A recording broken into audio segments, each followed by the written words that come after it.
Hansel and Gretel. A poor woodcutter lived near a big forest with his wife and his 2 children. The boy's name was Hansel and the girl's name was Gretel. They were very poor, and when a great famine came to the land, they didn't even have enough food to eat each day. One night, as the woodcutter lay in bed thinking about this, he said to his wife, "What will happen to us? We don't even have enough food for our children." His wife said, "I have an idea. Tomorrow morning, we'll take the children deep into the forest, give them each a piece of bread, and leave them there. Then we'll go to the work and never come back. They won't be able to find their way home, and we won't have to feed them anymore." "No, wife," the man said. "I can't do that. I can't leave my children in the forest. Wild animals might eat them." "You fool," said wife. "Then we'll all starve. You might as well make our coffins now." She kept arguing until he finally gave in. "But I feel so sorry for the children," he said. The children were still awake actually, because they were so hungry and they heard everything their stepmother said. Gretel cried and said, "Now we are lost." "Don't worry, Gretel," Hansel said. "I will find a way to help us." When the parents were asleep, Hansel got up, put on his coat, opened the door, and went outside. The moon was shining, and the white stones outside the house looked like silver coins. Hansel picked up as many as he could and filled his pockets. Then he went back inside. "Don't be sad, Gretel," he said. "God will help us." And he went back to bed. Before sunrise, the stepmother came and woke the children. "Get up, lazy bones! We are going into the forest to get wood." She gave them each a piece of bread and said, "Don't eat it all now.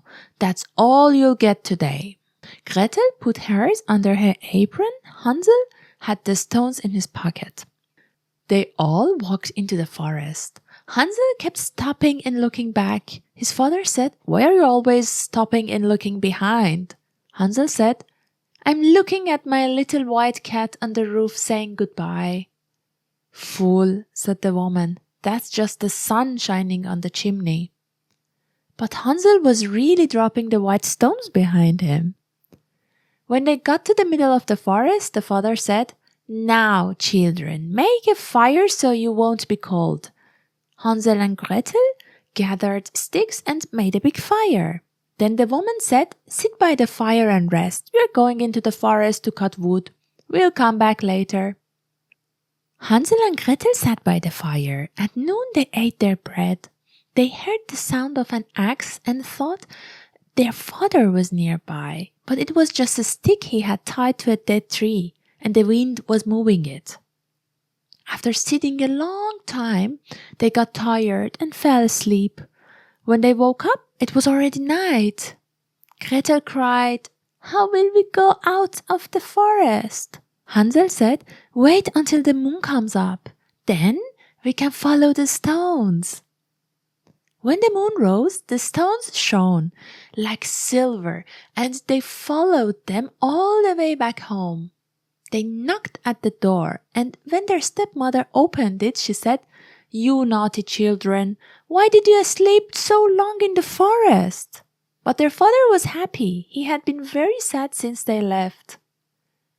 Soon after, the land became poor again. One night, the children heard their stepmother says, "We have nothing left to eat. We'll take the children even deeper into the forest. That way, they won't find their way back."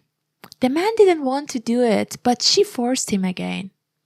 Hansel wanted to go out and collect more stones, but the woman had locked the door. Still, he told Gretel, "Don't cry, go sleep, God will help us." In the morning, the stepmother gave them even smaller pieces of bread. On the way to the forest, Hansel crumbled his bread and dropped the crumbs behind him. "Why are you stopping and looking around?" said the father.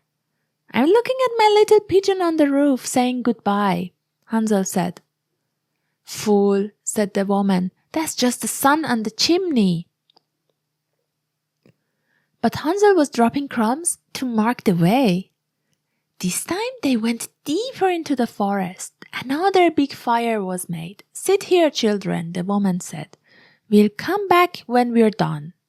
At noon, Gretel shared her bread with Hansel. They fell asleep, and when they woke up, it was night again. Hansel said, "Don't worry, when the moon comes out, we'll follow the breadcrumbs." But when the moon rose, they couldn't find the crumbs. The bird had eaten them. They walked all night and all the next day, but they were still in the forest. They only ate a few berries and were very tired. After 3 days, they saw a white bird sitting on a tree. It sang so nicely that they stopped to listen. Then it flew away and they followed it to a little house. The bird sat on the roof. The house was made of bread with cakes on the roof and windows of sugar. "Let's eat," Hansel said. "I'll eat the roof and you can eat the window." As they were eating, a voice called from inside, "Nibble, nibble now. Who is nibbling at my house?" The children said, "It's the wind, the heaven-sent wind." And they kept eating. Suddenly, an old woman came out. She was very old and walked with crutches. The children were scared, but she smiled and said kindly, "Dear children, come in. You're safe with me." She gave them good food, milk, pancakes, apple, nuts, everything. And soft beds to sleep in. Hansel and Gretel thought they were in heaven. But the old woman was really a wicked witch. She had built the house to trick children. She would eat any child who came inside. Witches have red eyes and a strong sense of smell, even though they can't see well.